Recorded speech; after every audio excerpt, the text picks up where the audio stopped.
আসসালামু আলাইকুম। Recipe by ফান্না কিচেনে সবাইকে স্বাগতম। আজকে নিয়ে আসলাম একটা অসাধারণ স্বাদের করলার রেসিপি। সবাই ভাবে করলা আবার কীভাবে অসাধারণ হয়, তাই না?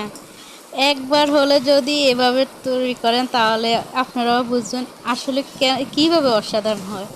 আর বলবো কিভাবে এরকম আপনারা একদম কালার আর কিভাবে রান্না করলে করলার মধ্যে একটু তিতা ভাবটা আসবে না।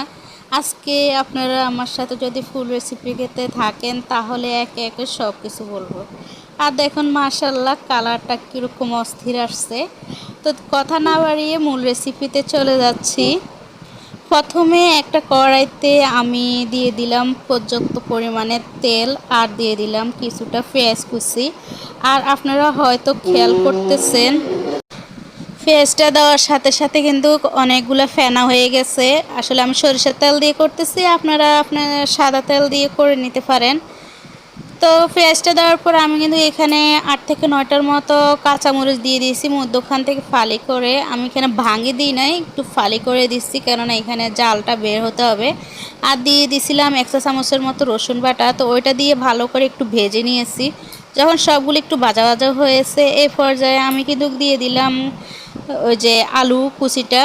তো আলু কুচিটা আমার মনে হয় যে করলার থেকেও আগে হয়ে মানে একটু দেরি হয়, করলাটা আলুর থেকেও আগে হয়ে যায়। তা আমি আলুটা একটু দিয়ে হালকা 1-2 মিনিট একটু নেড়ে ছেড়ে নিলাম। পরে আমি এখানে দিয়ে দিলাম হলুদের গুঁড়া আর মরিচের গুঁড়া। আর আমি এখানে কি করলাম, এখানে করলাটা আগেই লবণ মেখে রেখে দিয়েছি। তো এরপর আমি এটা ধুয়ে ভালো করে পানি ঝরিয়ে নিয়েছি। আপনারা যদি এভাবে যদি করলাটা ভাজি করেন তাহলে আপনাদের করলাটা একটুও তিতা হবে না, আর এরকম একদম কালারফুল সবুজ সবুজ থাকবে। আর যদি এখানে আপনারা মরিচের গুঁড়াটা না ব্যবহার করেন, যদি মরিচের গুঁড়াটা ব্যবহার করেন তাহলে কিন্তু কালারটা নষ্ট হয়ে যাবে। আর যদি মরিচের গুঁড়াটা ব্যবহার না করেন, এভাবে কাঁচা মরিচ আর হলুদের গুঁড়া দিয়ে করেন তাহলে আপনাদের করলা ভাজিটাও আমার মতন এরকম সুন্দর আসবে, আর করলাটা একদম সবুজে থাকবে। তো সবগুলো ভালো করে দেওয়ার পর আমি ভালো করে নেড়ে রাখছিলাম, মানে আমি ফুল চুলার আঁচ বাড়াই দিছিলাম। 1800 রেখে, মানে এখানে 2200 থাকে, আমি 2000 করে একদম নাড়াচাড়া করতে করতে এগুলো সব সিদ্ধ করে নিয়েছি। আর দেখেন মাশাআল্লাহ আমার করলাটার কালার একটুও কিন্তু ফ্যাকাশে হয় না, একদম সবুজ সবুজ রয়েছে। আপনারা যদি এভাবে রান্নাটা করেন তাহলে আপনাদের করলাটাও অনেক দুর্দান্ত স্বাদে হবে, আর একটুও তিতা হবে না।